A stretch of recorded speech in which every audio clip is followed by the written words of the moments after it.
Hi, everyone. We're just giving like another minute just to make sure we get some as many participants to sign on as we can. So just give us one more minute and we'll get started.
Okay, we'll get started. I think we have a pretty full room.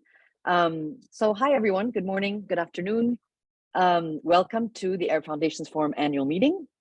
So it's been a couple of years since many of us have met in person. And of course, you know, COVID was largely responsible for that in the last 2 years.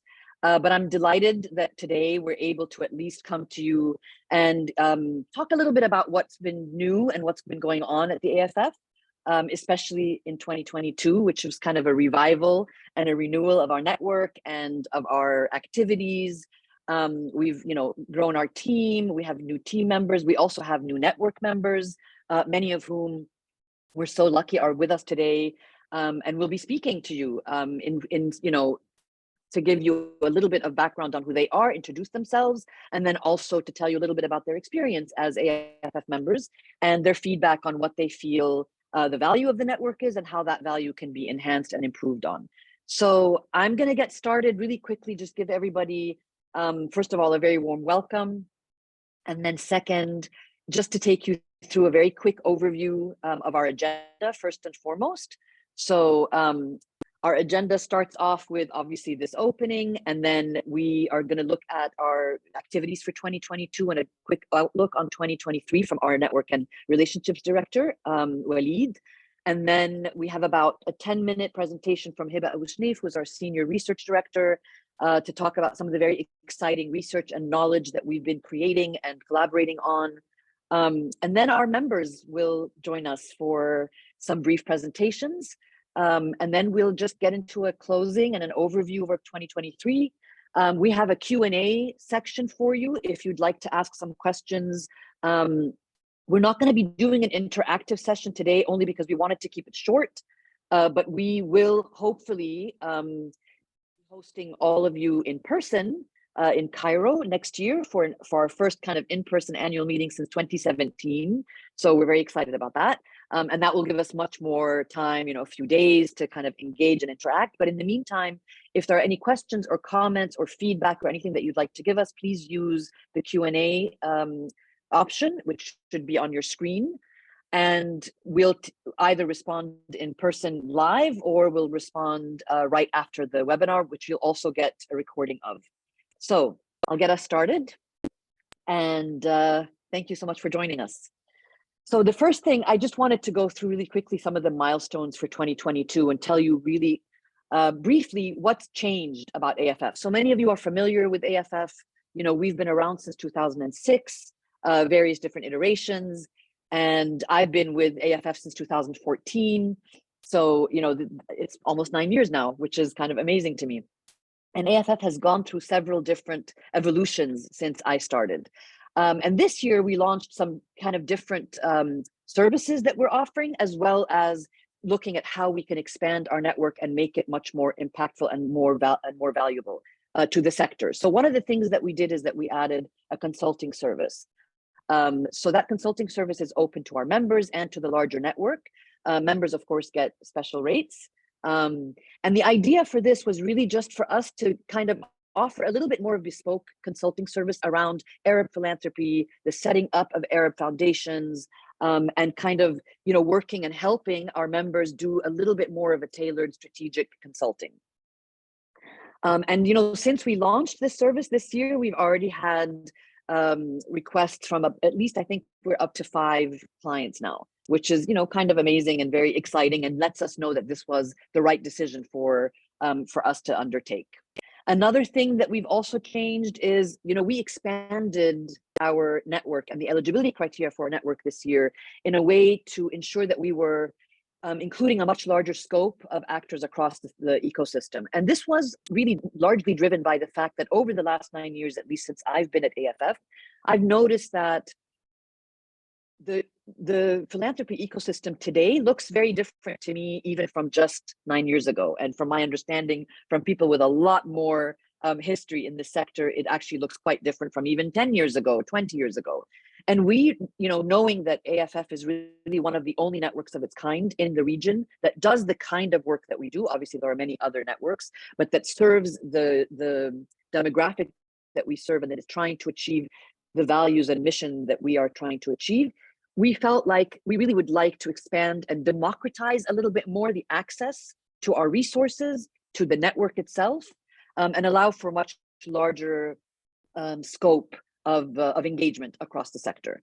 So it's not that we're trying to be everything to everyone, but we'd like to fill as many gaps as we can, given the ever-changing landscape, as well as given our increasing capacity.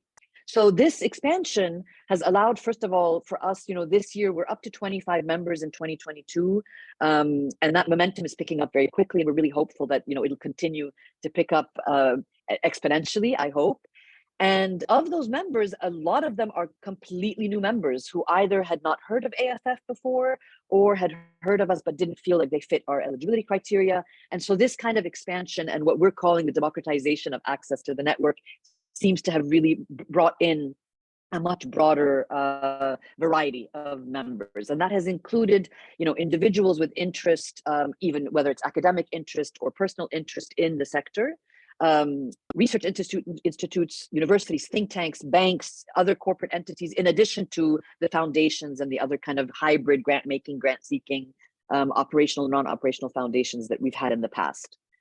And then finally, one of the other big things that changes for us, given that AFF registered in the US as a 501c3, as a nonprofit association, we're now able to offer the service of a fiscal agent or a fiscal sponsor, which are 2 different roles with varying degrees of responsibility, to other nonprofit organizations from the region that might want representation outside of the region, but don't have the legal or financial capacity or even admin capacity to maintain that kind of support. So, and it also helps with fundraising support, because our that kind of status allows us to receive funding on behalf of members who want to take advantage of the sponsorship. So if there's any interest for anyone regarding this service, please reach out to Khalid and he can give you much more information, and then we can talk about that.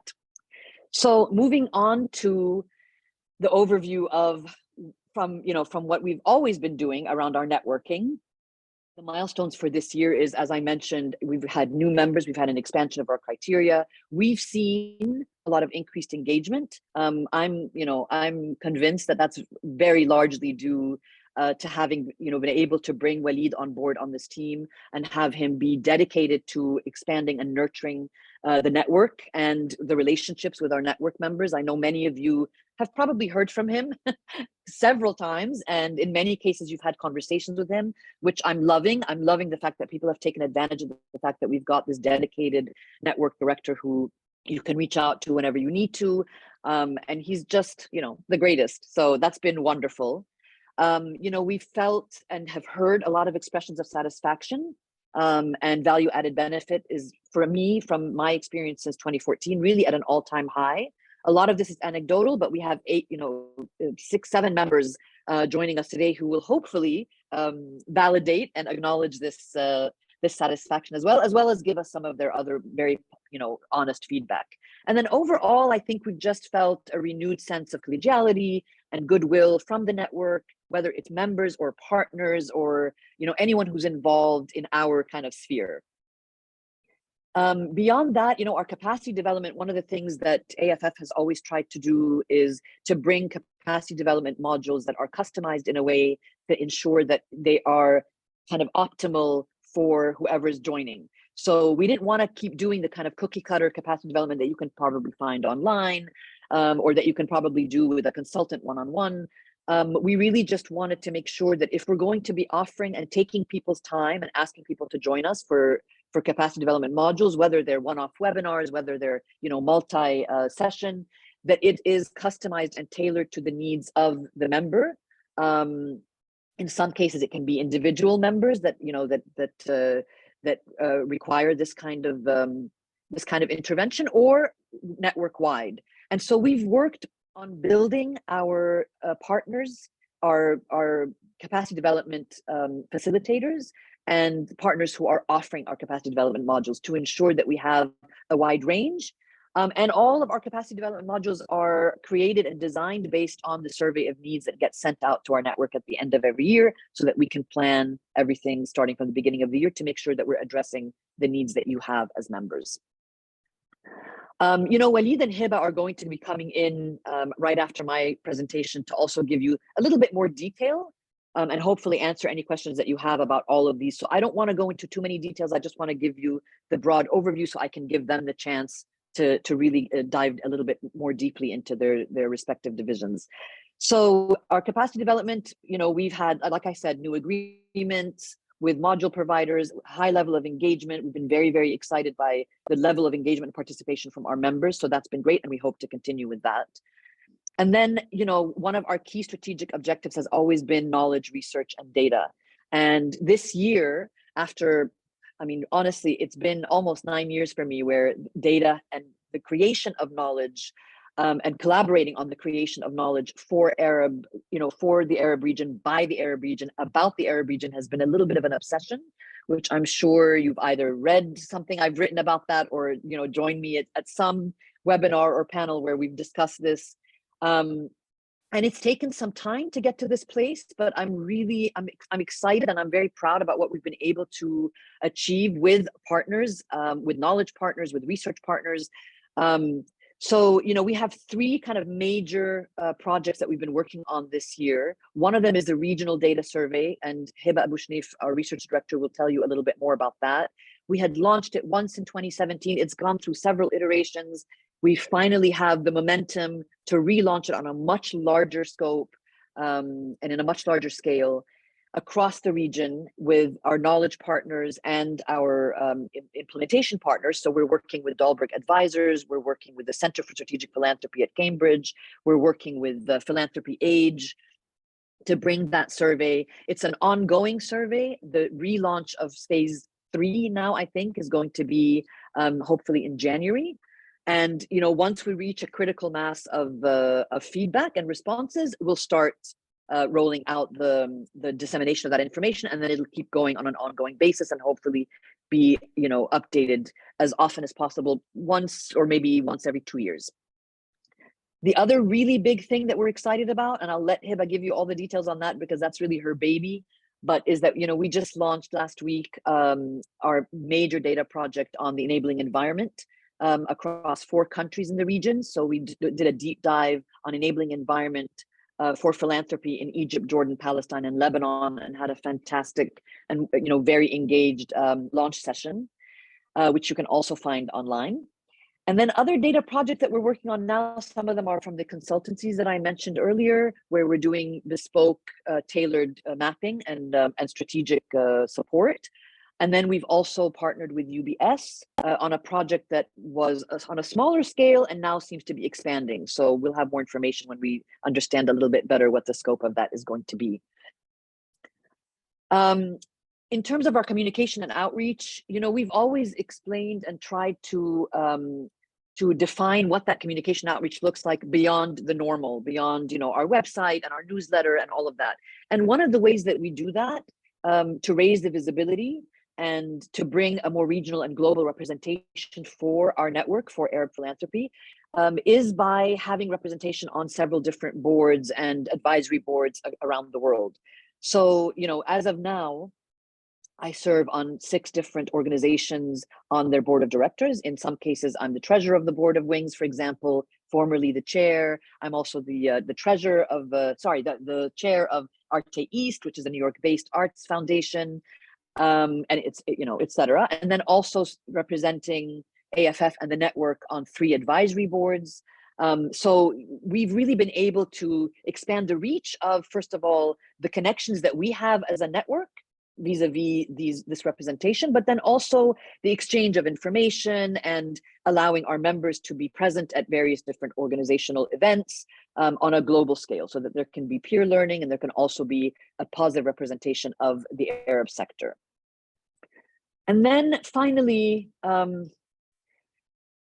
around another kind of piece of the communication and outreach has been, we've been very diligent in ensuring that we try to appear in print as much as possible, usually digital print, but writing for Alliance Magazine, for Philanthropy Age, launching the Enabling Environment Report. And one of the key things that we really try to insist on as much as possible, whenever funding is available, whenever the capacity is available, is to make sure that we're producing everything that we publish in both languages, English and Arabic, for the time being. And that's really part of the commitment to increase Arab-developed, Arab-owned knowledge and information, so that we can have that, as a resource. And then just very quickly to highlight some of our partners that we're so grateful for this year, who really helped us either, bring together our network, allowed us visibility across some of their events, and then also provided, capacity development modules, etc. So this is a sampling of our network of partners that we're extremely grateful for. And that is the conclusion of this piece for me. And I'm going to hand it over to Khalid to take us through the updates on the membership and network. Khalid, thank you so much. The floor is yours. Thank you, Naila, so much. And thank you for your kind words that you started with. Let me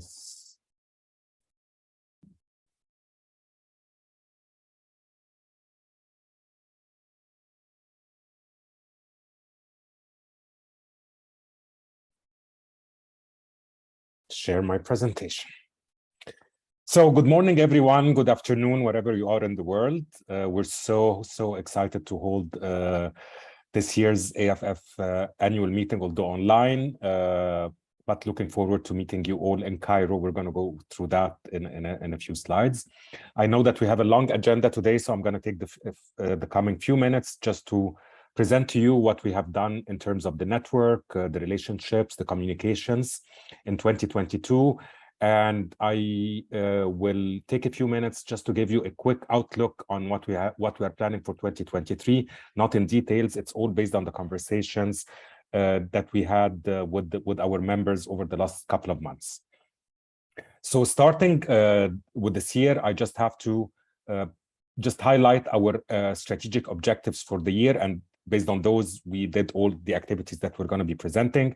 Our main objective was to reactivate and expand the network in 2022, focus on data and research that my colleague Heba is going to be talking about, and to have a footprint in terms of fighting the climate crisis in the Arab region. Today, we have 25 members who come from 11 countries. It's a big achievement for the revival of the network in 1 year. The 25 members are divided into 3 supporting members, 5 individual members, and 7 organizational members who come from different parts of the world, including Egypt, Tunisia, Jordan, Palestine, Lebanon, the United Arab Emirates, Saudi, the US, UK, Austria, and Somalia. And we're going to be hearing from our member, Iftiin Foundation from Somalia, today as one of our speakers. Naila has mentioned the survey of needs that we're going to be circulating at the end of the year. I want to share with you the results of the survey of needs that we have circulated at the beginning of 2022. And we also ask every new member who joins to fill it out. This is a very comprehensive survey, and it is really an indicator of what topics the members are interested in, the needs for capacity development, and to share any comments that they wish to have with us. The outcome of the survey was filled by 22 members, and we can see that the top 5 areas of interest are data, research, impact assessment, funding, and youth employment, which would lead us to the rest of the discussion today. Again, I want to reiterate that we are going to be circulating the 2023 survey of needs before the end of the year, and I urge you all to take a few minutes to fill it out, because that really helps us in shaping our activities and our agenda for the year. Starting with capacity development, we have conducted 3 online impact measurement and management capacity development modules for our members in partnership with Social Value International, which is one of our partners. We have run those during the months of May and June, and they were attended by 9 organizations and 14 people. Following every program and every panel discussion that we do, every activity that we do, we always send a survey of satisfaction, which also helps us better enhance the activities that are coming up next. For that, for those capacity development modules, I can happily say that 75% of the attendees have said that they found the modules overall very good, while 25% said they're excellent, and 100% of the people who attended responded to the survey that it really falls within their capacity, within their scope of work. One interesting comment that we have received, that it was extremely useful being able to share thoughts with other practitioners, especially around solution generations. Again, that really emphasizes the important point of networking between our members, sharing ideas and sharing solutions. Starting with the activities that we held throughout the year, we started this year with a welcome webinar, welcome to our members webinar that was held at the end of March. Here I can say that lots of existing members and prospect members have attended this webinar, and it gave us a chance to present the new AFF, its new structure that Naila has talked about. And it also allowed attendees to ask questions about the future of AFF, what we're planning, and how is it for them to become members and the benefits they seek. And it also allowed current members to speak about their experiences being members with AFF.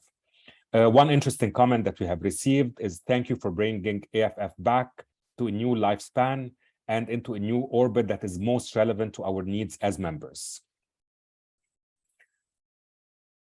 We have held several online events and a panel discussion this year to further engage with our members, as I said. So one of them, in partnership with the Center for Strategic Philanthropy in Cambridge, we have hosted a virtual panel discussion focusing on system change in philanthropy for development with a focus on the Arab region. This regionally focused convening explored and addressed specific philanthropic needs happening in the region and looked at how to further expand existing dialogues on philanthropic research. Again, what Naila has mentioned, the importance of research and data sharing in the Arab region. Guest speakers included our members from Al-Fanar, Sawiris Foundation, and Sheikh Saud bin Sa'ar Al-Qasimi Foundation. Honestly, when I look at the numbers, a panel discussion that is regionally focused, attracting 70 participants is quite successful, in my opinion. Climate. So in partnership with Wings, we have hosted a virtual panel discussion about the important role philanthropy can play to face climate change, where discussion really showcased what organizations have done so far to fight climate crisis. And they gave a sort of a deep insight on current activities and reflections by regional and global organizations. The main area to highlight here is that whose focus area is not necessarily climate directly. Again, the objective was to really show to everyone that every organization has a role in fighting the climate crisis, whether they are working in education, in health, in youth employment. Everyone has a role to fight climate, and we can embed the climate lens in every activity that we do. Guest speakers included our members from King Khalid Foundation, Sawiris Foundation, and a global perspective from the Climate Emergency Collaboration Group, CECG. And during that session, one thing that came out was the introduction of the International Climate Commitment Pledge that was developed by WINGS, our partners at WINGS, and we are aiming, and our objective is to really work with that that commitment during the year to come, 2023. Again, the panel discussion was attended by more than 60 participants, and around 70% of those attended said that it was very good, the content was very good, and 30% said that it was excellent. Again, it was just our first step into having panel discussions about climate, and more will follow next year. In partnership with the OECD Center on Philanthropy, AFF has held a virtual discussion again around the various models of collaborations in philanthropy to tackle the question regarding the role of data sharing in enabling collaboration. Again, the important role of data and research. Guest speakers included Jordan River Foundation, the Pearl Initiative, King Khalid Foundation, and Global Commons Alliance. The session was attended by more than 100 participants. And honestly, the respondents to the survey indicated that they found the discussion extremely useful. Here, one thing that I'm really proud of in terms of comments that we have received, the leadership of the moderator was outstanding, especially with the comments and the challenges of collaboration. We all talk about collaboration and partnerships, but we really have to dig deep inside all the challenges and overcome them. One interesting thing that was also said is that the reality and honest insight into lack of clear thinking about the partnerships. The only missing thing was the lack of time. They needed more time to ask questions to the panelists and dig into a deeper discussion, which leads us to believe that this discussion has to be pursued further in a follow-up panel discussion in 2023, not even one, maybe more. Our last panel discussion that took place this year was the launch of the AFF report, Building Towards an Enabling Arab Civic Space. For this one, I would leave it to Heba to talk about, but I would just have to say that the session was extremely successful and attended by more than 60 participants. I leave it to Heba, of course. Besides the AFF direct panel discussions, we were present as a regional network in a lot of convenings. I'm not going to go through every single one of those, but just to name a few, AFF was present during a panel discussion with the OECD, with the Center of Strategic Philanthropy, and I don't mean the ones that we have held in partnerships with them, but other ones that they've had globally. Online and in-person events related to climate and COP27, where Naila was present personally in Sharm el-Sheikh, and many more. The objective really of being present in those regional and global convenings is to raise awareness about AFF and the voice of Arab philanthropy. It's not about Naila and AFF, but it's about the network, what it does, and the important role that the Arab philanthropy are doing, and we must have more of a louder voice in those convenings. Moving to communications, we have completely revamped and updated our website this year. It still has the same feel and look of the old one. I wouldn't say the old one, but the one that AFF has always had in order to keep our brand identity. But we have updated all our events calendar, different services that are offered by AFF, what our members do, different profiles, and more information about our members, including the sustainable development goals that they work on. And something important to say is that there is a specific members-only area in our website where members have access to in order to have materials that are exclusive for them, including all our capacity development modules that are not open to the public. We, again, in terms of communications, we have published several articles in partner with our partners WINGS, Philanthropy Age, and Alliance Magazine, focusing on our strategic objectives, climate, and data. And here on the slide, you can see a couple of examples of the articles that we have published. To further enhance our communication and engagement with our members and our Buster network, we have restarted our newsletter. The first one in 2022 was sent out to our members and Buster network in the month of September. And we are planning to have 3 of those every year. The upcoming one is during the month of January 2023. What's different this time is that we are asking our members in the upcoming newsletter to include their news, any important articles, anything that they would like to share with the Buster network. And honestly, so far, the response to our request has been tremendous. And we are drafting the newsletter now, and it will be sent out, as I said, in January. Something that we have also started as of Q4 is quarterly individual calls with our members. It's very simple. Members can just use a link to my calendar, schedule a meeting, and the whole objective is really to have a conversation to get updated on what they do more than what AFF is doing. It's a sort of building this relationship and getting to know the members more, which has led us to something else that we're going to be talking about for 2023 right now.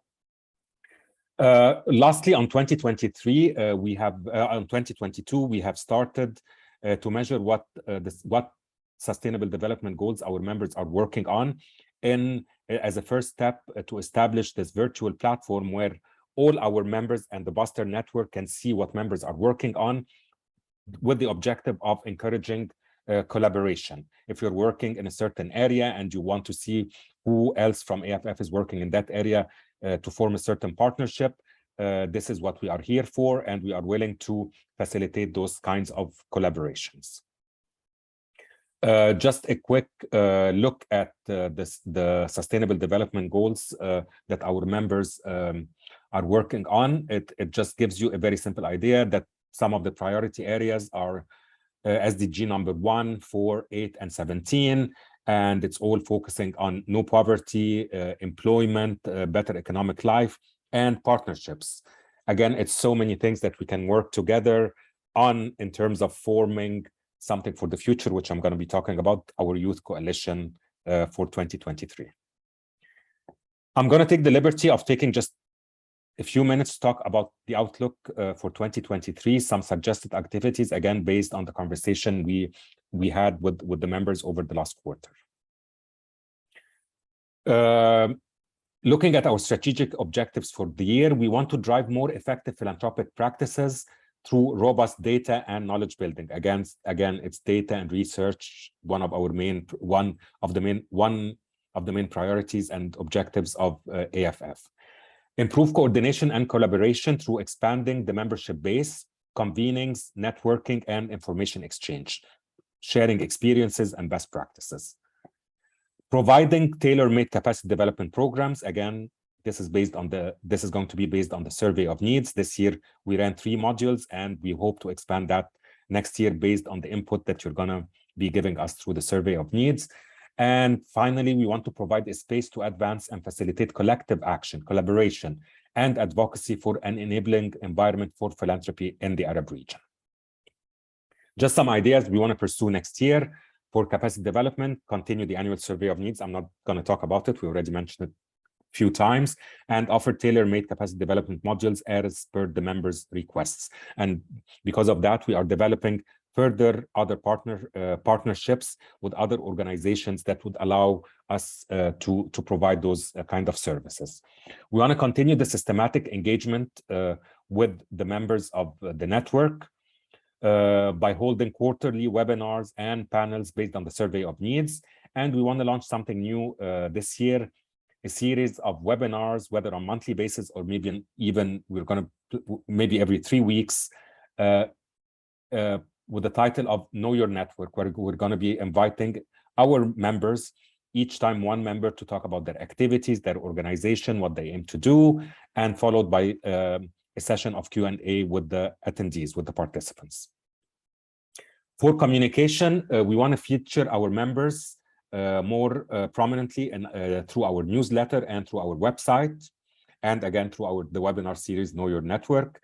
We want to feature our current members as much as possible in panel discussions and in meetings, and give them the platform to speak in annual meetings, and with the objective of exchanging good practices and incentivizing or encouraging collaboration.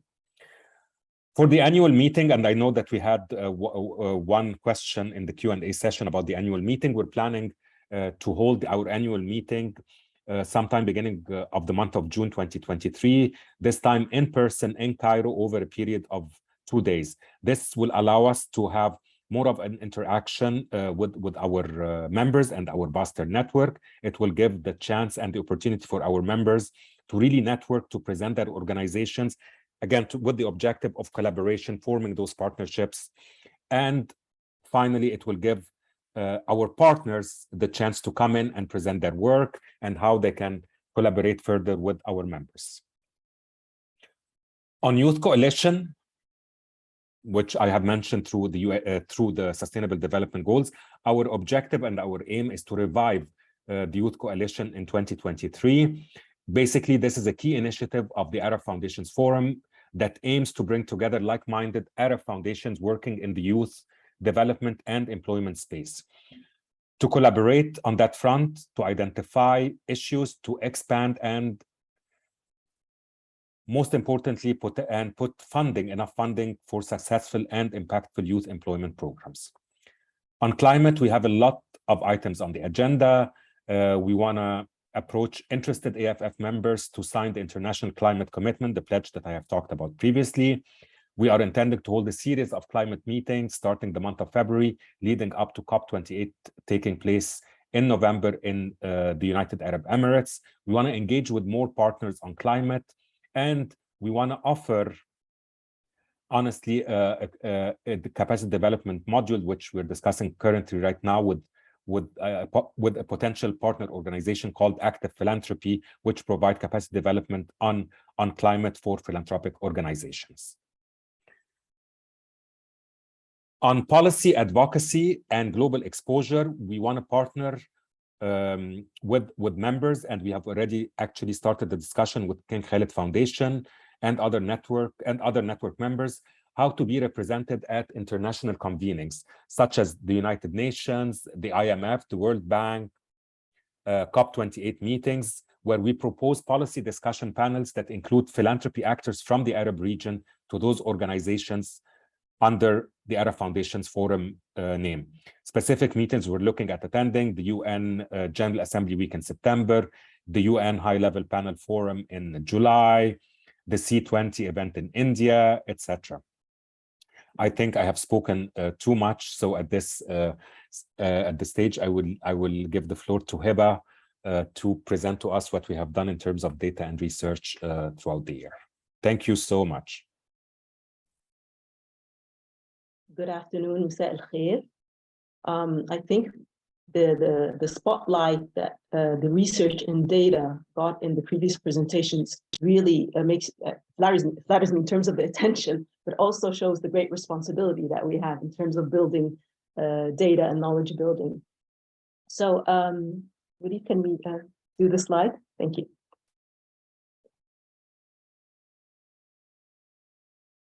It's not the switching. Thank you so much. So we launched, yes, this is fine. So we launched a key regional report for the AFF on the enabling Arab civic space for resilience, growth, and sustainability on December the 1st. This report is the product of both desk research, but also interviews, 23 semi-structured interviews. And we talked with diverse stakeholders in the 4 countries, which is Egypt, Palestine, Lebanon, and Jordan.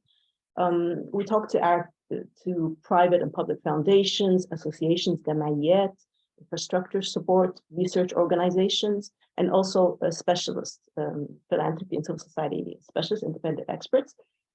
And the idea was really to understand what are the gaps, the priorities in a pandemic context, and also with multiple crises happening in the region, whether it's the pandemic or in contexts like Lebanon, the Beirut port blast. And our intention was really to produce actionable research. So I've been following the research and policy, how to do research and policy. And so we wanted to present some research that you can actually use as a tool to not only exchange practice, but also to advocate for the sector for enabling policy environment. We have the next slide, ready. Thank you. And so the overarching results, we saw that the civic space in these 4 regions are quite distinct, with some similarities, of course, but you can see that, for example, in contexts like Palestine, Jordan, and Lebanon, there's strong CSO and civil society networks, coalitions in Lebanon and Palestine that are very active. In a country like Egypt, you have these a very diverse landscape with, for example, the large NGO with extensive networks throughout the localities. In Palestine and Jordan, in Palestine and Lebanon, for example, there was more kind of like this territorial or geographical division. So it really showed the kind of this diversity. But also through our research, we understood that the health of the Arab civic space is really critical for social economic recovery. And we did this trend analysis. We looked at how civil society expanded or contracted throughout the different periods. And of course, with a focus on the pandemic context. So really what, again, this is, the report is full of examples, and I think we can attribute that and to the research that exists in the region, the local research. So we did consult the international kind of research on the topic of civil society and philanthropy and civic space, but we really paid attention to what the local researchers and think tanks and structure were producing. And another very important outcome that I think that we witnessed and we were pleasantly surprised is the connectivity that's happening in this sector. So actually it felt like a community with a common sense of purpose. And there's so much, solidarity that I felt, and I haven't felt this in any other report that I've done. Actually, I've been working in research for the past 20 years, and this is the first report that I really felt this. And I don't know if it's the timing or what, but this is one of the things that I've found interesting. Next steps for this report, we want to disseminate it more widely. We want to do country-level dialogues. And if anybody in this group who's interested to host an event or wants to partner, please let us know. We'd be happy to listen. And also supporting collective action. So this is what we do as AFF. We are a convening platform. So we want to use this report as an advocacy tool, evidence-based advocacy, put it to kind of work. We can move on to the next slide, please. Thank you. Our second major project in research is the Arab Philanthropy Survey, and Naila talked about it. But so we're in the kind of like the third or the second phase, and we really sharpened the relevance of the survey tool in a kind of a post-pandemic context. And we've started a campaign. There's a hashtag that maybe you come across. There's an article published by Naila. It's a call to action, and I think Naila also mentioned the partnership. So that's what we've been busy in the knowledge building and research. Thank you.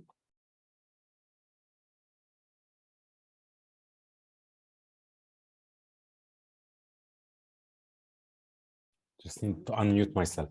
Thank you, Heba, so much. And now it's time for our members' presentations. Today, we have 7 member organizations who are present with us today.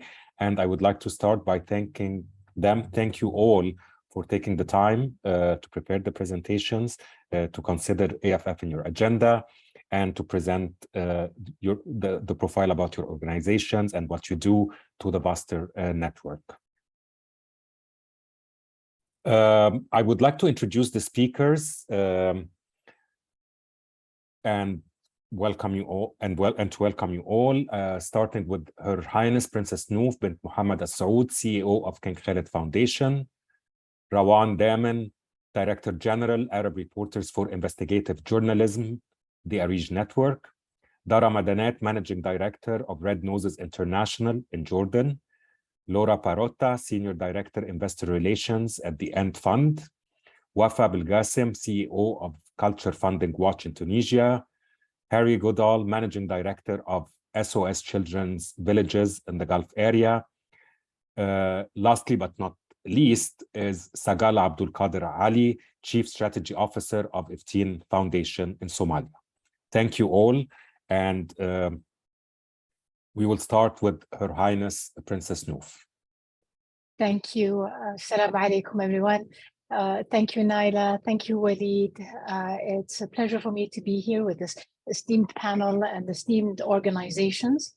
And I'd like to thank the AFF for continuing with their good work, especially through a difficult few years. The report on its own that you presented shows the importance of the AFF in this world and the important role you play, not only in the Arab nonprofit arena, but also in the international arena. If briefly, I can first just talk a little bit about the foundation. The foundation, the King Khalid Foundation, was established formally in 2001. It is established by a royal decree. It is an independent national foundation. Our permit is in Saudi. We could work exclusively in Saudi in terms of our programs. Our vision and mission are really taken from the values of the late King Khalid. He cared mostly for the vulnerable in his community, and as we all understand here, who the vulnerable are, who the least, I wouldn't say privileged, but the most needy changes with the changes of the situation. So our vision is a thriving society with equal opportunities in a sustainable environment. And we work by empowering our community and supporting sustainability through mobilizing our stakeholders through our programs, whether it be through capacity building, social investment, policy design, and advocacy. One important also thing that we've been discussing, everybody's been discussing now, is of course climate change. As you can see, these 10 goals of the Sustainable Development Goals are ones that we work towards and believe in fully. We believe, of course, in them all, but these are ones that are specifically, you can specifically see their impact in our programs. We recently conducted a survey of awareness of Saudis of the SDGs, and if you can go to that slide, you can see that it is very dire. And I think this survey was conducted in Saudi, but I don't imagine that there's a lot of difference between the Arab population in every country. And so my thinking and with the way of the world, the AFF has a very critical role to play. One is in helping the Arab world tackle this most prominent global challenge, which is climate change. And it is quite honest of us to say that most of our foundations and organizations don't have the capacity to work, let's say, on climate change, and on, let's say, carbon sequestration and all the science that goes behind it. If we did, we will need to change probably a lot of what we actually do. But where we can work is within raising awareness. We can, and we have an essential role in that area. And if we can raise awareness about mitigation actions that we can take, we raise awareness about environmental damages and the health damages. And this would be part of almost every organization in terms of what affects their beneficiaries. And so there are many ways that we can learn from each other and work together on this front. And I think the AFF has the capacity to do so. And if we move on to the following slide. So if you saw, sorry, before that, there's only 7% of the Saudi population is aware of global, of the Sustainable Development Goals. So if I just focus on that number there, this is a critical number that we need to raise, and the AFF can do this. And I think with its presence in let's say at COP and with all the press there, especially since it was in an Arab region and next year's in an Arab region, this is a golden moment for us to start working on this issue, because it affects us all, no matter what our economic background is. And there is also a lack of awareness on the damages that we are feeling, or actually not feeling, because of the situation that we are in. You know, most young people are not aware of climate change, of heat, of the heat indexes, of the rise in temperature. We come in the Arab world, we raise the temperature, we turn our cars on a little bit earlier to ensure that it's cold, and then of course we don't think about the damage that it's doing with the fumes going on. But it is against a lack of awareness of the dangers of our everyday actions and how they add to this problem. Another extremely important role the AFF has and the alliances have, and this is on the following screen, is our role in foundations. In amplifying our voices. I'm going to use the word and expression global south. It might not be politically correct, but in this crazy world, what is correct anymore is almost I don't know, we'll need to speak with the solicitors next to us explaining every word.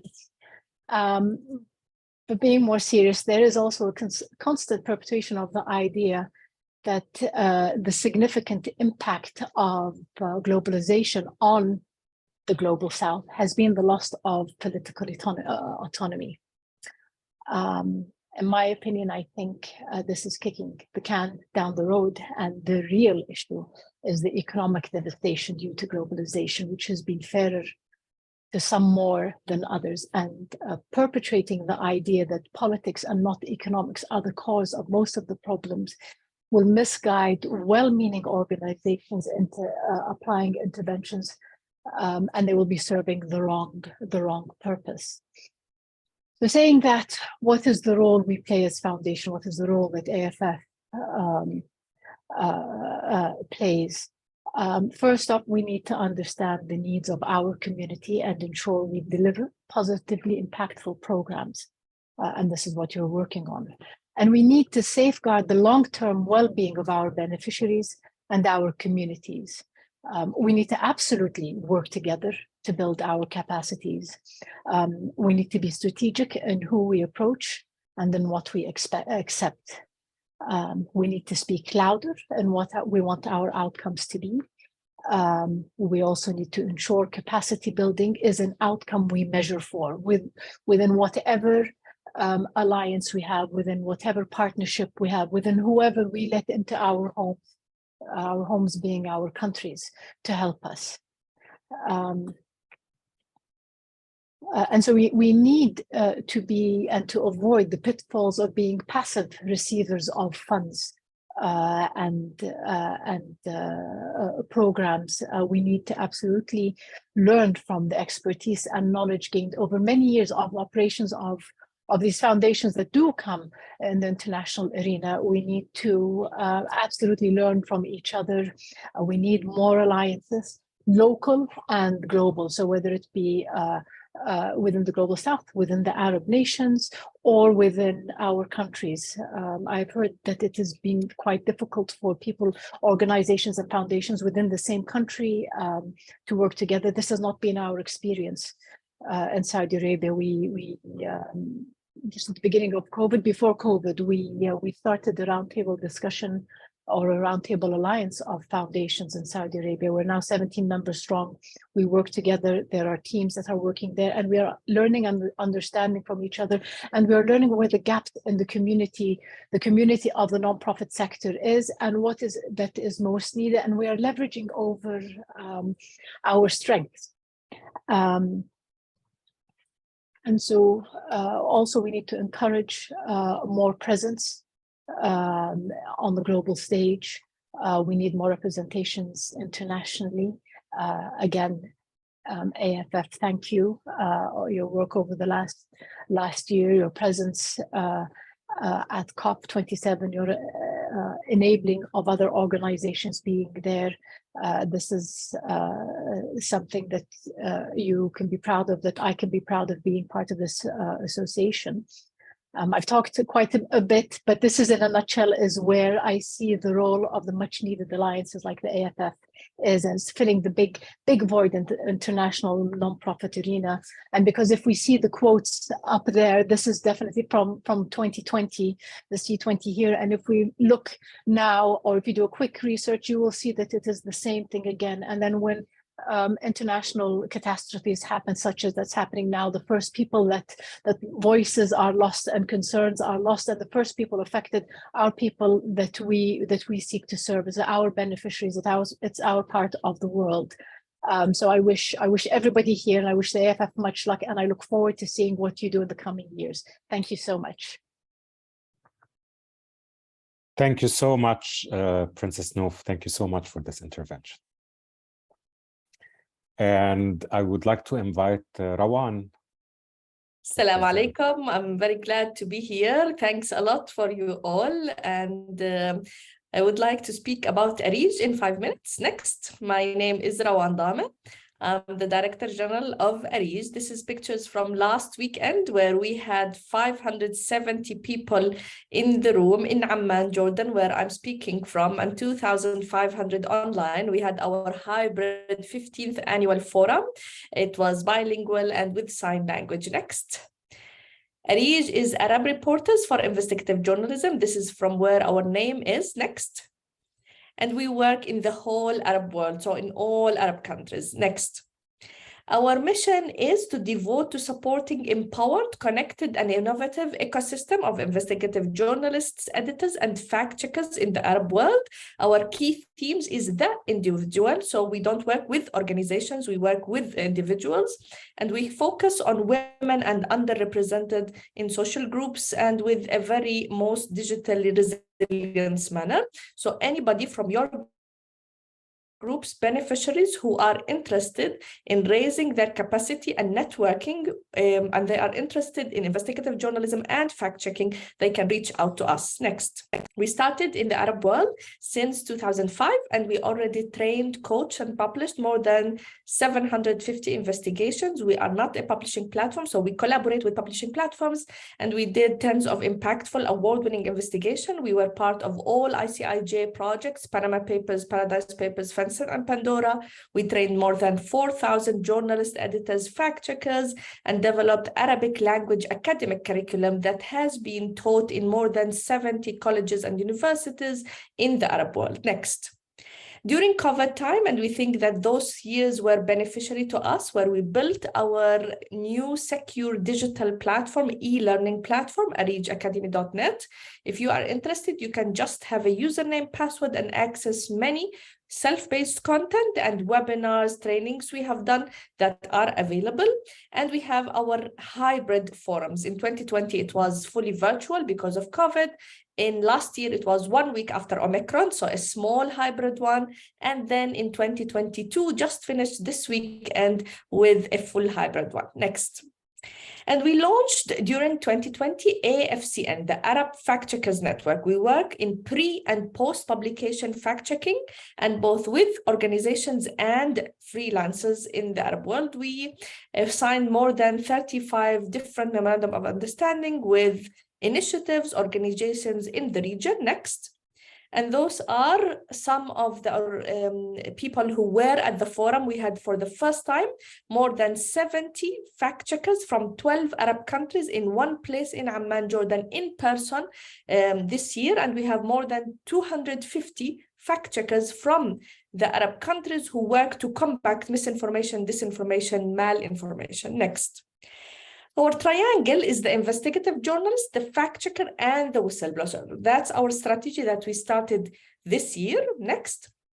And we work into networking, empowering, and innovation. That's the triangle that supports this. So we are trying to empower investigative journalists, journalists who want to do investigative work, fact checkers, and encourage whistleblowers to come to us and leak to us what they need. So the fact checkers will check and the investigative journalists will work on that. We are a network. This is why we love AFF, because we believe so much in networking. Networking is very important. It's the most important really to empower and innovate. Next.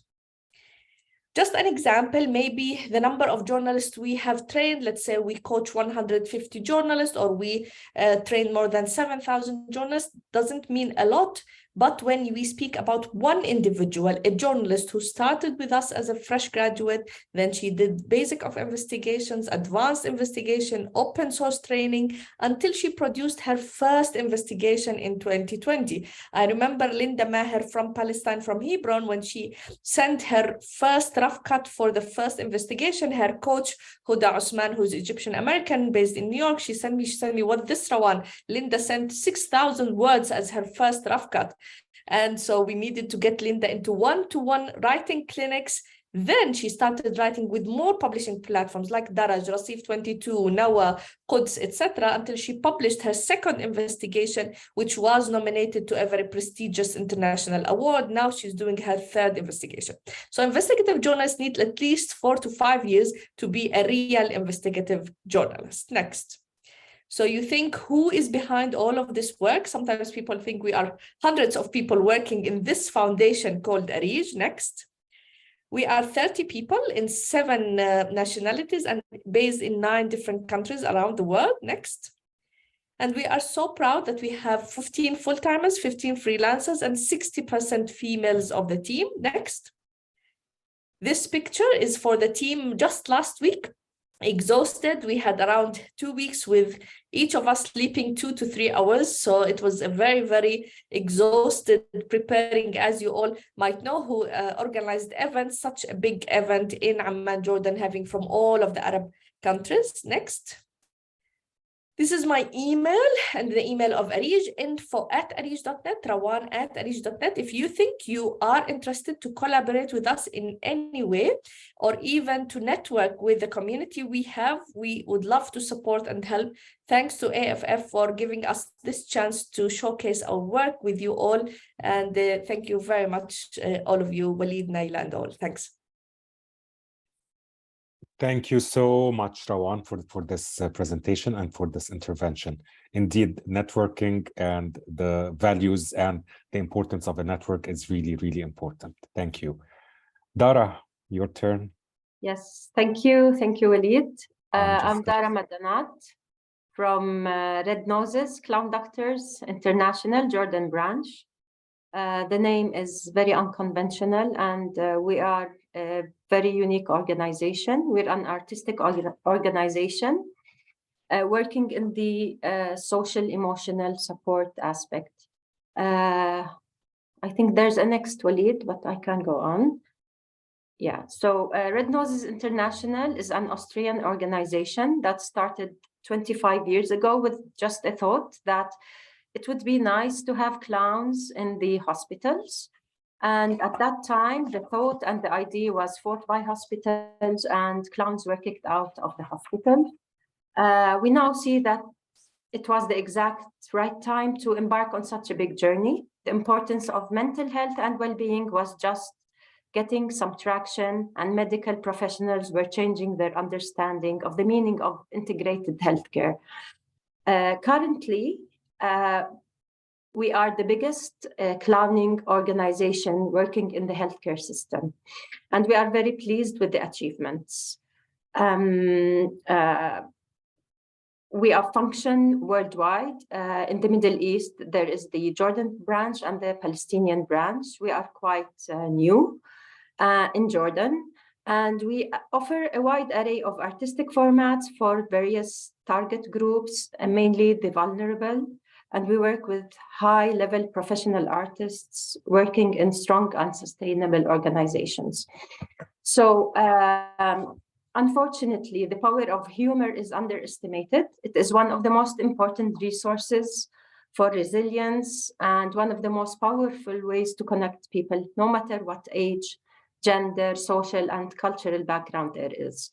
And at these times, the power of humor and the power of laughter even becomes more important as, you know, the world gets more complex and fragmented. So our mission is bringing humor and laughter to people in need of joy.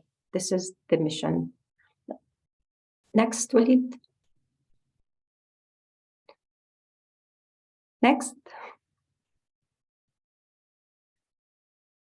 Okay. And we go by the slogan that in laughter, there is hope. It's okay. In laughter, there is hope. Red Noses International in Jordan. Personally, I have a long history with them. I know them since 2010, and I worked pro bono with them for almost 7 years. In 2015, we started as an activity in the Emergency Smile mission in refugee camps. And we did outreach visits to King Hussein Cancer Center and the MSF Mustashfa al-Muwasa in Jordan. In 2017, we officially registered Red Noses Jordan branch as the 11th organization of Red Noses International. And our visits continued to KHCC and MSF, and we continued with regular hospital visits to other hospitals. In 2021, we started as a fully functional organization, and I was the first managing director of the organization.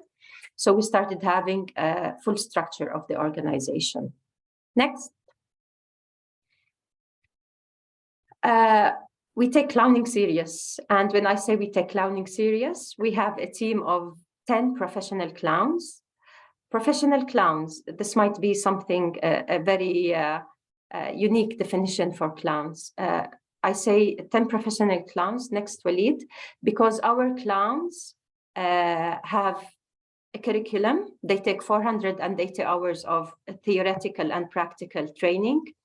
And they take workshops and trainings in Jordan, in Vienna, in other countries. And there is ongoing capacity building and training. And at the end of the 48 training hours, they graduate with something equivalent to a diploma degree from the International School of Humor in Vienna. Next. Okay. So, who are our vulnerable groups we work with? We work with children, we work with the elderly, and as well our services extend to families, caregivers, and the medical staff. Next.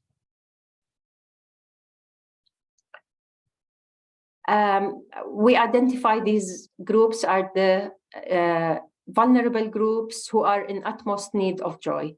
We focus on medical institutes, on marginalized areas and poverty pockets, refugee camps, and elderly homes.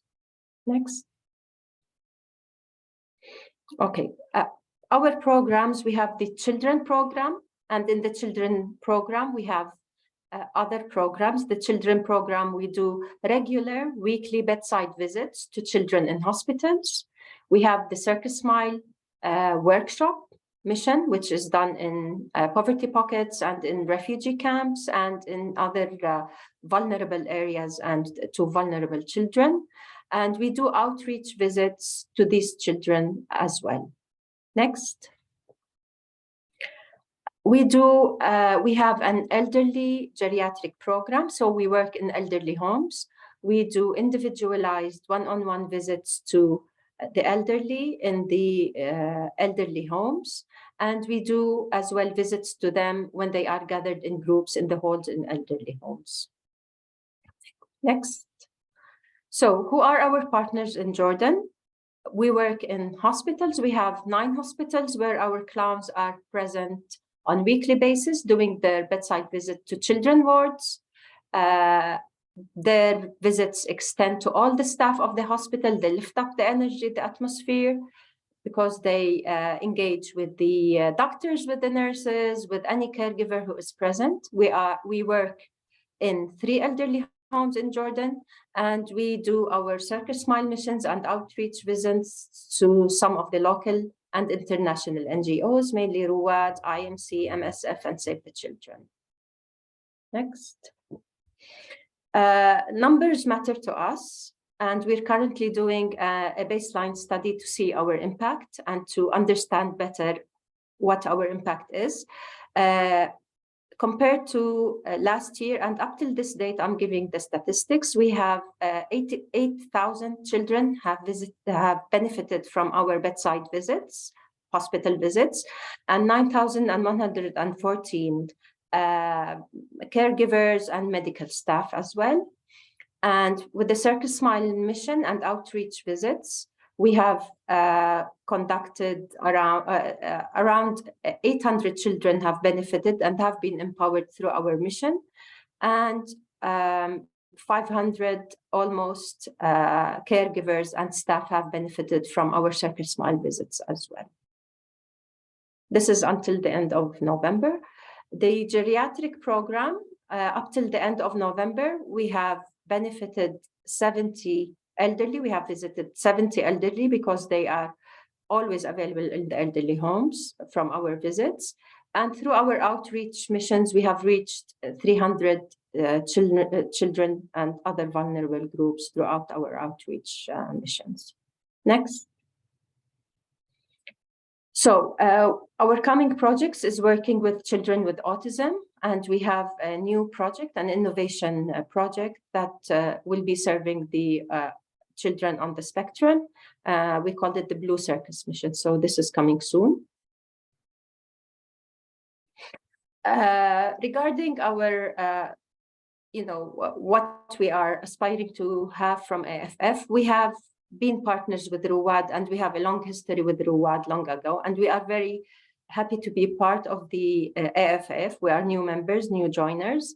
Ruwad's presence in the AFF gave us more confidence with the network and gave us more support and some sound advice.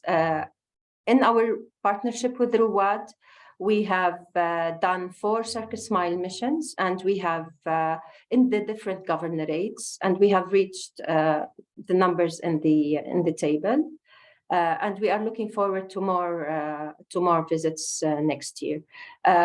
We are very happy and pleased to be part of the AFF, really, and we are a new organization looking forward for learning a lot and exploring the potentials and what's there available in means of capacity building. And it is really a great opportunity for dialogue and discourse of current affairs of the civil society and what's going on there. I would like to second Her Royal Highness on the roundtable and finding some synergy between the local organization, international organization, and the civil society in harmonizing the work between them and exploring the means of collaboration together. Again, I would like to thank AFF for this opportunity. Very happy and very pleased to be here and looking forward for much more collaboration. Thank you, Walid and Naila. Thank you so much, Dara, for this amazing presentation and the amazing work that you do globally and in Jordan. Laura, your turn. Thank you, Ali. Salam alaikum. Good morning, good afternoon. It's a pleasure to be here with you all today. Thank you to AFF for bringing us together. My name is Laura Perota. I'm a Senior Director of Investor Relations at DN Fund, and which stands for Ending Neglected Diseases. Next slide, please. Our vision is to eliminate neglected tropical diseases, also known as NTDs. These are ancient diseases that don't need to be. Sadly, today, they still affect 1.7 billion people, including 1 billion children. And we plan to reach and treat about 1/3 of the global burden by 2030. Next slide. These diseases, I won't go into too much details, but they lead to blindness, deformity, they affect children's cognitive development, they cause pain, discomfort, and are a factor in malnutrition. So they are intestinal worms. You've probably seen pictures of children with swollen bellies. That's usually a sign of worm infection. Lymphatic filariasis, which is also known as elephantiasis and characterized by swollen limbs. River blindness is the second leading cause of blindness due to infection. Schistosomiasis is only second to malaria as the most devastating parasitic disease, and trachoma, which also leads to permanent blindness. Next slide, please. And this is not just a health crisis. It affects many aspects of life, starting with education. NTDs keep children away from school because they are too sick to go. Deworming programs have actually been shown to increase school attendance by 25% and proven to be more effective at keeping children in school than textbooks. Women and girls, they are at greater risk because of household responsibilities, but also because they are more likely to be pulled out of school to care for sick relatives affected by NTDs. People living in rural areas are particularly vulnerable, and NTDs put farmers' livelihood at risk. NTDs impact a person's ability to work, take care of their families, and a 20-year study actually found that people who received deworming pills as children reported higher income today as adults. So eliminating NTDs actually has the potential to positively impact the economic trajectory of entire nations. And finally, as climate change worsens, we also expect NTDs to proliferate in new geographies, and we are preparing for that scenario. Next slide, please. We don't actually need to find a cure. We know what to do. We just need to scale up. Treatment is generously donated by pharmaceutical companies, and it only costs 50 cents per person per year to ensure that those drugs reach the people that need them. And in order to do so, we use a fund model with different funds. Next slides, please. So the first of our fund is called the Flagship Fund. It is our funding investment vehicle centered around inclusion, high impact, and flexibility. And the fund aims to deliver treatment in a highly cost-effective way, ensuring maximum return on investment. It targets all 5 diseases in over 20 countries. And this fund has opportunities for expansion in hard-to-reach places or in places where there is little to no investment, and also, and very importantly, in conflict areas. For example, despite insecurities, we are able to distribute deworming treatment to over 4 million children in Afghanistan annually. Next slide, please. Our second fund is called the Reaching the Last Mile Fund. It is a 10-year multi-donor fund which has been initiated and is led by His Highness Sheikh Mohammed bin Zayed Al Nahyan, the President of the UAE.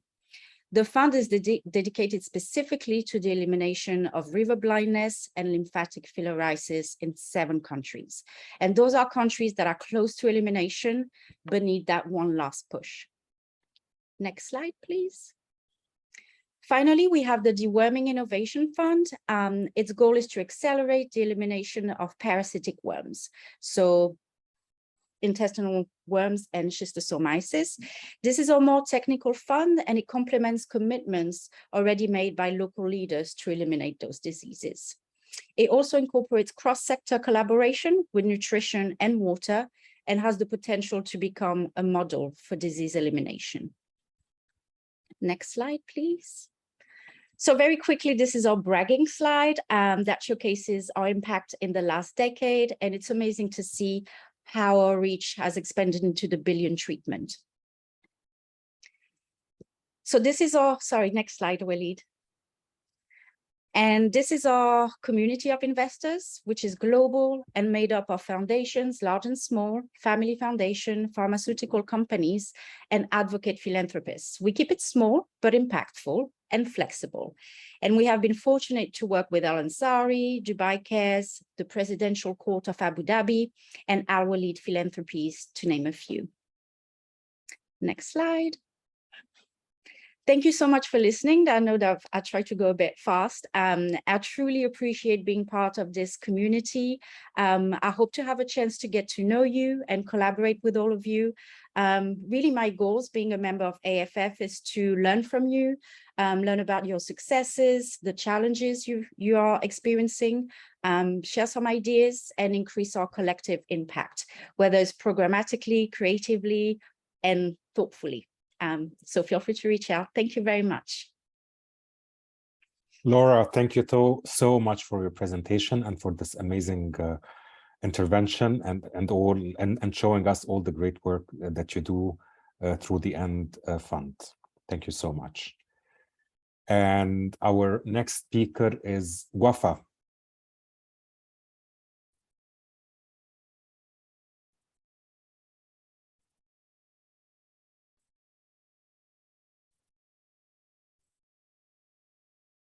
Wafa is not at the stage here, so can we jump to our great friend from the SOS Children Villages, Harry?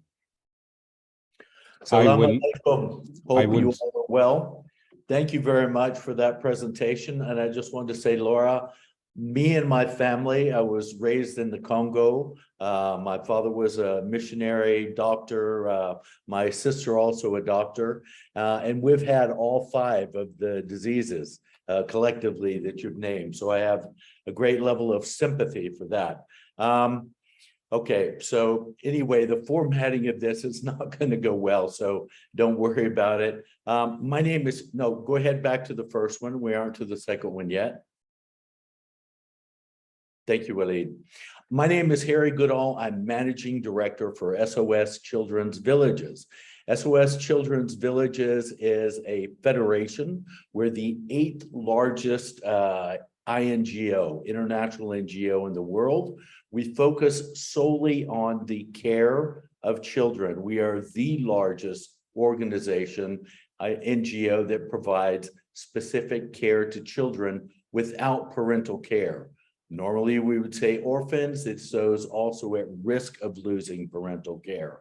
We're in 138 countries. We serve over 1,200,000 children per year, and that level of care varies, but we're talking about taking in babies. For example, I was just down in Nairobi, Kenya, and we met a little baby, 3 weeks old, Brian, who will be with us until he graduates college. So we have 2 different ways of taking care of children. We can switch to the next one now, please, Khalid. First is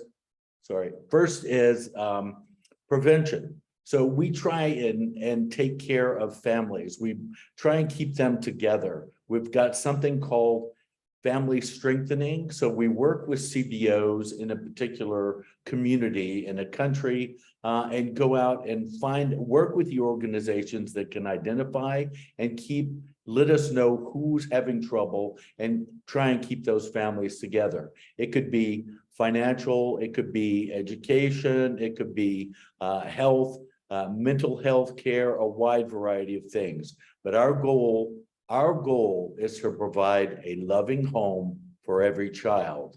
One of our slogans, not up here, but it is a loving home for every child, and that no child should grow up alone. We're focused on that. Number 1, these are our 3 pillars. Prevention. Number 2, protection. Let's just say that there's a community where children are at risk or they're getting beat by their alcoholic father, or the father leaves and they're left literally in a home by themselves. We go in and then take care of them, either by providing foster care there, or we provide alternative care in one of our 700 villages in the 138 countries. So we fill in the gap. If there's no family, no one can step up and take care of a child or a young person, then we step in and do that. Number 3, our 3rd pillar is advocacy. I'm sorry, Khalid, we're still on that last one. I didn't have a bunch of slides. I thought I would just put this in a real nutshell for you. And that is, we really are changing policy at both the international level, national level, local level. We just signed an agreement with Al Tamimi here in Dubai, where I'm based, for a regional MOU to help engage and the laws at all the GCC countries to be able to make sure that children's rights are protected. So we're very excited about that. Secondly, this past year, we've had several large conferences. where we are giving voice to the children. Rather than adults telling the children what they need, we're trying to be quieter and listen to the children. We're giving them a platform. We're giving them their voice to be able to say what they need, whether it's mental health, whether it's help in education, more protection, whatever they need, we're listening. Next slide now. So what we do is we do the two things. We provide direct care, which we call alternative care, which is staying in the villages. And then secondly, we provide family strengthening programs. And that is really getting into the community, working with those that are already there, and figuring out what's needed to really protect the children, but truly keep families together. That's the end goal, not to take them and put them in one of our villages or homes, but it's to strengthen the family so that they can stay with their real parents. I'm here in Dubai, directing the GCC. Our brief here is to build partnerships and to raise funds for the work around the world in one of our 138 countries, or many of them. We have, because we don't have any work here, we've come up with 3 local engagement initiatives, which I just wanted to share with you today. If you have any interest in learning more or engaging with us in that, welcome. We would love to have your participation. I think there's quite a bit of overlap in what's already been said and presented. First thing is the Quality Alternative Care Consultancy. We've established a consultancy as SOS, Children's Villages Gulf Area Office, to help advise government and other NGOs how to provide best quality care for children without parental care. You want to know more about it, please write. I'll be happy to share. On the way of addressing the issues of climate and plastic waste, we've established and launched at the Dubai 2020 Expo something called the Circular Entrepreneurship Hub.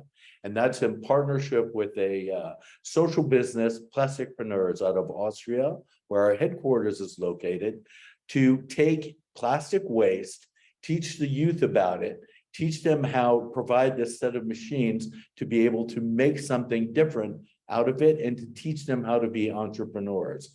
Once again, we're in the process of launching this in 5 different African countries, where we're setting up these hubs, with the center being the machines, and then teaching them about collecting waste from the environment, teaching them about manufacturing, and then engaging both local banks, entrepreneurs, and others to teach them about both finance, marketing, and development of products and services for the community for sale.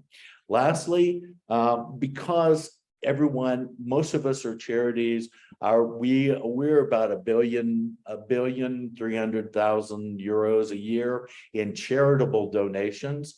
We know that people are starting to get a little bit fatigued with charity. So we're looking at how we can set up different social businesses to do the same thing that we're focused on now. So we're working on an initiative based out of Dubai called Impact Investment and Blended Finance. Now, that means taking a certain level of concessional capital, which we will donate, that's our regular donations, and then stacking on some investment capital with locally issued bonds from the UAE and the region, and then generating funds that can pay that back. So those are some of the things that we're working on locally, and when I will say locally, I'll say the GCC, and exporting them as well. So it's one of those collaborative things we wanted to have and share with you as something that might be of interest or of help to your work. Next slide. And that's it. Thank you very much. We are so happy to be a part of AFF. Naila and Khalid, thank you so much. We're appreciative. I'm looking forward to learning more about each of the member organizations and reaching out and engaging with you all on some of a lot of the overlap that we have. So thank you for this opportunity. Harry, thank you so much. And honestly, I wrote, providing a loving home for every child is really, really an amazing mission. Thank you so much. And we are all going to be taking part of Knowing Your Network series of webinars next year. Thank you so much. I would love to invite our last speaker from Iftiin Foundation, Sagal.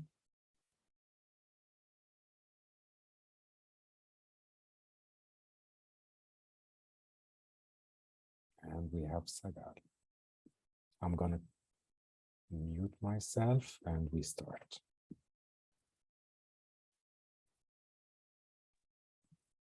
Hello, hi. Thank you for having me today. I am the Chief Strategy of Iftiin Foundation. Iftiin Foundation is an international non-governmental organization based in Somalia. And our mission is to socially and economically empower teens and young adults through holistic, entrepreneurial, technical, and leadership skills development programs. We seek to develop and implement innovative programs to empower youth to increase economic stability, social inclusion, and progress towards peace. Next slide. Our organization was founded in 2012 by Muhammad Ali. He is a human rights lawyer and activist. And he spoke on the TED stage about how we can transform the lives of youth through entrepreneurship and to prevent youth from being involved in conflict. And he was one of the first thought leaders to address the issue of waithood on the TED stage. And waithood is a period of stagnation in the lives of young unemployed graduates in many parts of the world, where their expertise is still not widely needed or applicable. And it's described as a period of prolonged adolescence. And it's a very difficult time for many youth because they spend many of their best years waiting to begin their life. So Iftiin Foundation wanted to address this issue of waithood as well as preventing youth from negative coping mechanisms in terms of how they respond to this long period of waithood. And we have had a significant impact through our programs. Next slide. Through our technical and vocational training program, we have equipped at-risk youth and war-affected youth through livelihood skills, helping them achieve economic stability and breaking cycles of conflict and hopelessness. Our entrepreneurship programs have been very successful, with over 1,100 entrepreneurs completing our MBA program, and 90% of our first-class trainees had viable businesses that were still operating after 1 year. And overall, we have supported 1,200 startups. And due to the success of our entrepreneurship, jobs, and skills programs, we have, we were invited to partner with local embassies and organizations across Somalia to form the first consortium in Somalia focused on job creation for youth. And we are now working with 4 other organizations to create jobs and support 6,000 youth and community members in the coming 4 years. As we implemented our program, one of the key issues we realized was that, we can equip young people with jobs and skills, but we really needed to help them also, we needed to help them through providing mental health support as well. And so we've started to provide counseling services, and we had to develop a community-based mental health worker program because there was a lack of accessible and local mental health services. And so we created this community-based mental health program. We trained mental health counselors who have been providing free counseling services to young people. And to date, we have assisted 442 youth in accessing free counseling, but we expect to continue to expand upon that. Next slide. One of our key initiatives is what we call a Peace Hub, which is a center for economic opportunity, mental health services, and community engagement that we are designing in partnership with an American architecture firm called Mass Design, which is a firm that is focused on architecture for social impact. Next slide, please. Basically, we have designed this Peace Hub as a multi-purpose space for group sessions, vocational training, psychosocial care, entrepreneurship, and community engagement. The project is divided into 3 main categories: healing and gathering, education and entrepreneurship, and community and landscape. And this is essentially a space that will provide young people with the skills, knowledge, and support they need to start and grow their businesses, and to contribute to the economic development of their communities. But it is also to build youth resilience, not only to economic shocks and conflict, but also climate change, which has had a severe impact in Somalia, with many recurring droughts that have had a severe impact on livelihoods.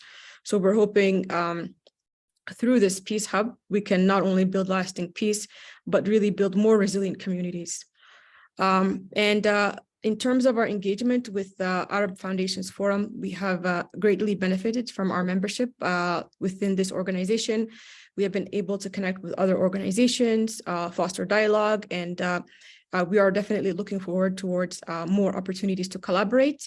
And AFF has also supported us through its consultancy arm in helping us to expand our impact. And we look forward to learning more from other members. We are very excited to be part of this network. And thank you again for this opportunity to present about Iftiin Foundation. And we are very proud of the work that you are doing, and we are grateful for this opportunity. Thank you very much.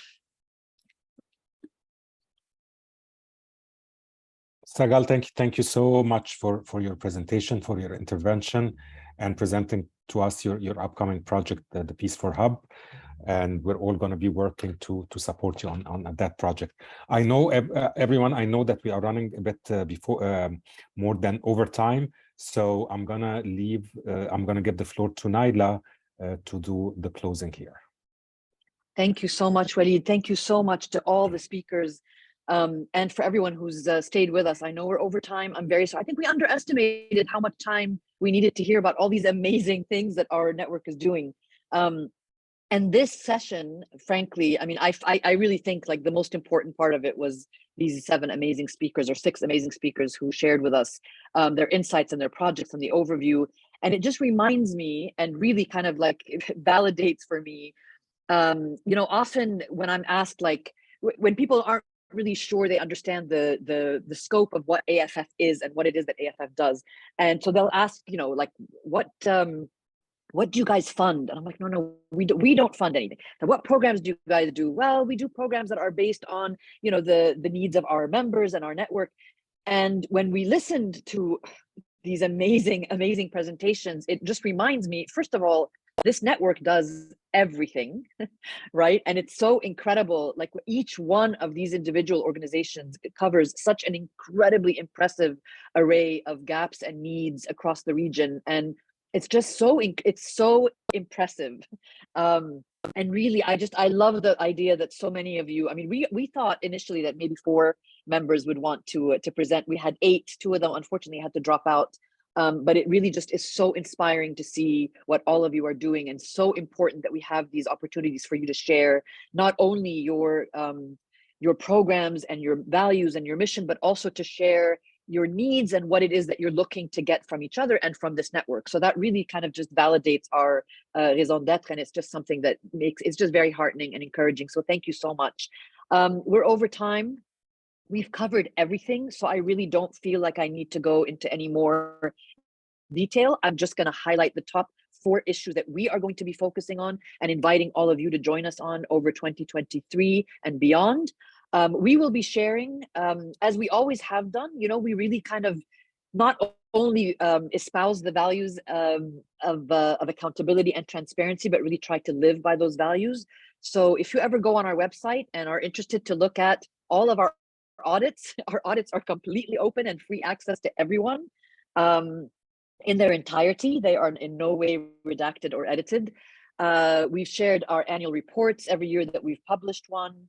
Our strategic plans every year are updated and shared on our website, and we're always looking for people to let us know whether they feel like something needs to be changed or tweaked. It really is the purpose of this network is to make the commitment that what you need from us is what we want to be able to deliver. We don't want to be prescriptive about it, and we don't want it to be top down in any way. So I'm very encouraged by everyone's participation. We are looking forward to working on climate and to being present at COP28 in the UAE in November of next year. We really are hoping to be able to take a delegation of our members with us. And as you know, Walid said in the very beginning of our presentation, that we really think every single strategic objective every one of you is working on is somehow related to climate. So don't think that you're not working on climate, because you are. So join us on that. Data is continued and will continue forever, I think, to be, and the creation of knowledge will continue to be a strategic priority for us. Enabling environment is another one, because we want to build and hopefully expand on the report that we just launched across other parts of the region and other countries of the region. And then youth is the other big space where we've heard from so many of our members. So many of the members who spoke today have talked about how the focus on youth is part of their strategic objective. So that's something we want to support as well. Beyond that, I have a board member on here with us, and on behalf of the board, on behalf of my team, really thank you everyone so much for joining us. Amazing speakers, thank you so much for joining us. And you'll hear from us soon, and have a great end of the year and happy holiday season. Thank you.